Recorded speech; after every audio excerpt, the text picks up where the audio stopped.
Hi everyone, welcome to our channel Amarji Tutorials. Today we are going to study class 9 science, chapter number first, that is laws of motions.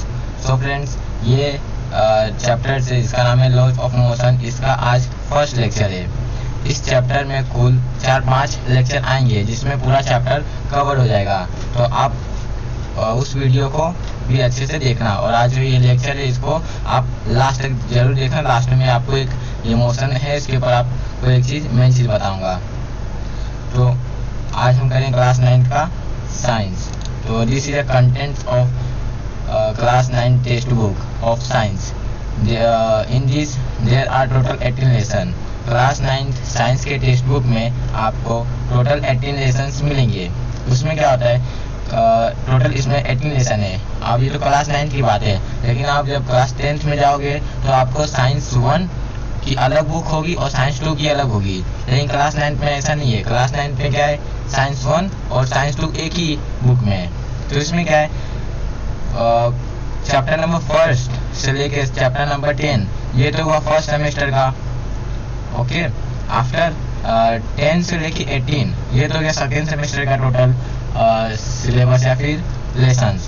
तो first से लेके 10 तक ये हो गया first semester. तो इसमें क्या होगा, पार्ट 1 भी होगा, पार्ट 2 भी होगा. पार्ट 1 कौन कौन सा होगा तो मैं आपको अभी आपको क्लियर कर देता हूँ. तो मैं यहाँ आपको बता देता हूँ. पहला देखो, ये रहेगा पार्ट 1. ये भी ये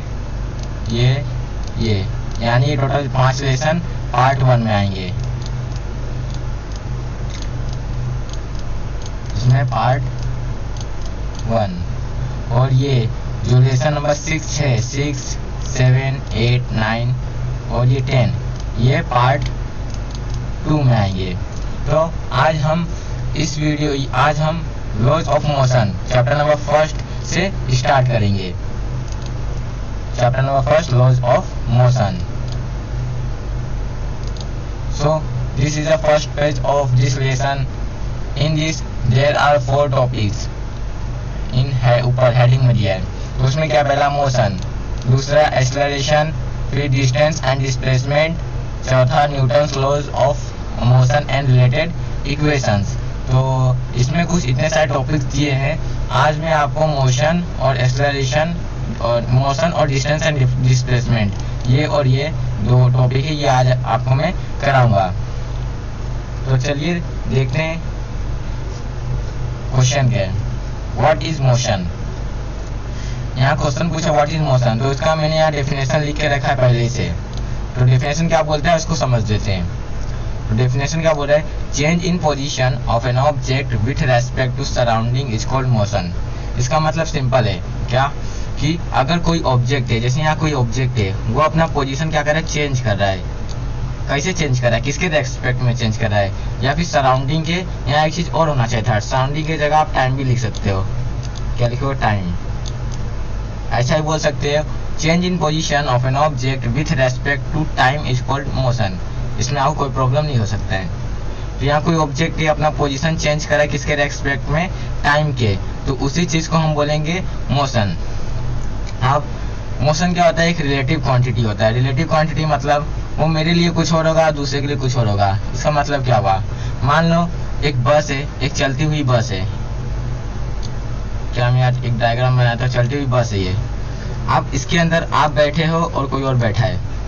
तो अगर आप एक ही सीट पे बैठे हो तो आप इसको देखोगे तो ये होगा मोशन पे, मतलब ये मोशन पे नहीं होगा, यानी ये रेस्ट पे होगा. लेकिन वही अगर कोई इस ऑब्जेक्ट को या फिर बस को अगर कोई बाहर से देखेगा तो उसके लिए तो मोशन में होगा.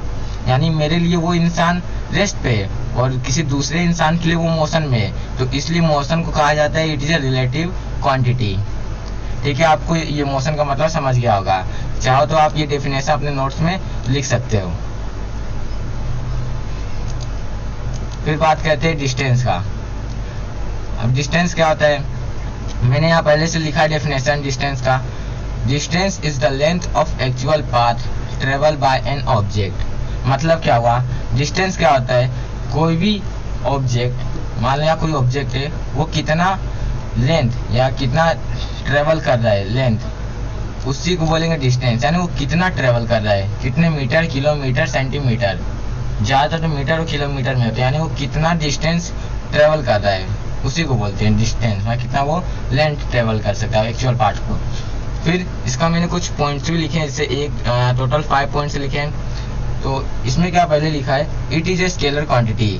आपने scalar quantity and vector quantity पहले से पढ़ा होगा, नहीं पढ़ा तो मैंने इसका एक अलग से वीडियो बनाया है, जाके आप देख लीजिए। उसमें आपको मैंने स्केलर एंड वेक्टर क्वांटिटी एकदम फुल एक्सप्लेनेशन के साथ बताया है। तो मैं यहाँ आपको थोड़ा सा कुछ बताता हूँ स्केलर और वेक्टर का। तो स्केलर क्वांटिटी क्या, स्केलर क्वांटिटी जिसके पास सेम मैग्नीट्यूड हो, जिसके पास सेम मैग्नीट्यूड हो उसको बोलते हैं स्केलर। और वेक्टर क्वांटिटी मतलब जिसके पास मैग्नीट्यूड प्लस डायरेक्शन भी हो। आपको इतना पता चल गया होगा स्केलर और वेक्टर में। तो डिस्टेंस क्या होता है, इसके पास में मैग्नीट्यूड होता है, मतलब क्या, मान लो आपको 1 मीटर का कपड़ा है, ऐसे कोई कपड़ा है, अगर उसका आपको मतलब लेंथ बताना है या फिर डिस्टेंस बताना है तो आप ऐसा लिखते हो ना 10 मीटर।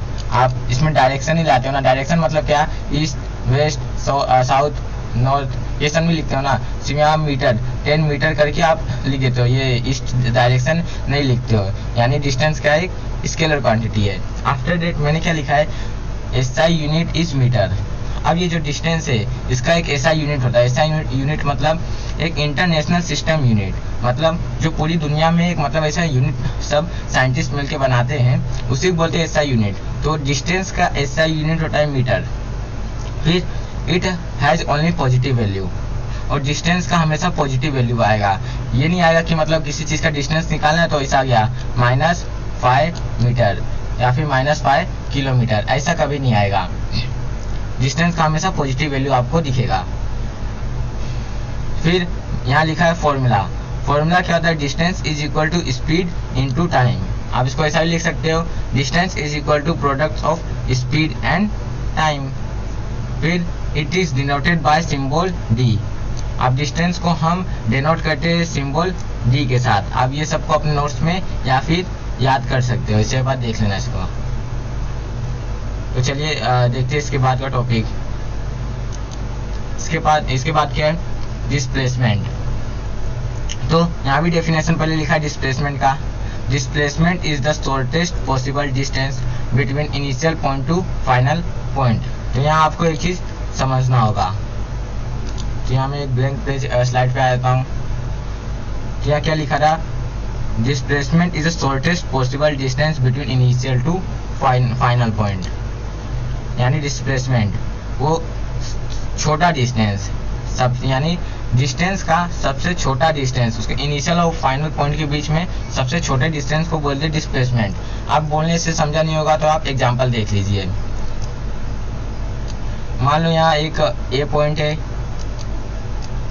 ये बी और ये सी। ए और बी इसका डिस्टेंस है 5 मीटर, बी सी का डिस्टेंस है 3 मीटर। तो यहाँ ए बी सी यानी यहाँ ए से लेकर अगर यहाँ से कोई ऑब्जेक्ट अगर चलना स्टार्ट किया फिर ऊपर जाएगा, यहाँ टोटल वो डिस्टेंस कितना कवर करेगा, 8 मीटर। क्यों 8 मीटर, 5 यहाँ है 3 यहाँ, टोटल प्लस करेंगे तो कितना आएगा, 8 आएगा। तो 8 मीटर क्या हो जाएगा उसका डिस्टेंस। ये तो हो गया डिस्टेंस। लेकिन यहाँ डिस्प्लेसमेंट का डेफिनेशन क्या बोलता है, it is shortest possible distance between initial and final point. Initial point वही जहाँ से हम लोग स्टार्ट किए, फाइनल पॉइंट वही जो जहाँ हमें जाना है या फिर जहाँ आप रुके हो। तो इनिशियल पॉइंट से लेकर फाइनल पॉइंट के बीच में सबसे छोटे डिस्टेंस को बोलते हैं हम डिस्प्लेसमेंट। तो इसका डिस्प्लेसमेंट कुछ ऐसा होगा, यानी यहाँ पे आएगा, वैसे इसका डिस्प्लेसमेंट यहाँ तक होगा। तो मान लो ये होगा 4 मीटर। तो जो ये होगा यहाँ ए से लेके सी, यहाँ से यहाँ तक डिस्टेंस, इसको हम डिस्टेंस नहीं बोलेंगे, इससे हम डिस्प्लेसमेंट बोलेंगे, क्योंकि ये शॉर्टेस्ट एंड पॉसिबल डिस्टेंस है एक ये पॉइंट्स और इनिशियल पॉइंट और फाइनल पॉइंट के बीच का। तो आज हमने कवर किया motion and distance and displacement. Next lecture में हम कवर करेंगे speed, velocity and acceleration. Friends, आज की वीडियो में बस इतना ही। अगर आपको वीडियो अच्छा लगा होगा, अगर आप यहाँ तक देख रहे होंगे ये वीडियो को, तो अभी के अभी इस चैनल को सब्सक्राइब करो और अपने दोस्तों में शेयर करो। और एक बात और, हमने क्लास 9th साइंस का फुल सिलेबस इस बार अपलोड करेंगे। तो आज ये फर्स्ट लेसन है, इसके बाद हम सेकेंड थर्ड सब लेसन इस पे अपलोड करने वाले हैं। तो फटाफट इस चैनल को सब्सक्राइब करो, अपने दोस्तों में शेयर करो। Okay friends, bye.